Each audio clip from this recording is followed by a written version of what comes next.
Mainit na balita, sumagot ang Office of the Ombudsman sa pahayag ni Batangas 1st District Representative Leandro Liviste tungkol sa hawak umano niyang Cabral files na may listahan ng insertions sa 2025 budget. Congressman Liviste presented only limited portions of the list, responsive, in fairness, to specific inquiries.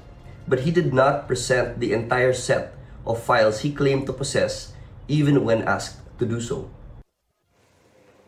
Yan ay matapos sabihin ni Liviste na noong Nobyembre pa niya ipinakita sa Ombudsman at sa Independent Commission for Infrastructure ang Cabral files na may listahan ng mga mambabatas na pinaglaanan umano ng pondo para sa DPWH projects. Ayon kay Assistant Ombudsman Mico Clavano, buhay pa si dating Undersecretary Catalina Cabral nang hingin nila ang kopya ng mga dokumento kay Liviste. Susubukan ng GMA Integrated News na kuna ng bagong pahayag si Liviste tungkol sa sinabi ng Ombudsman. Sabi ni Clavano, kailangang suriin ang budget insertion sa Cabral files para matukoy kung may katiwalian.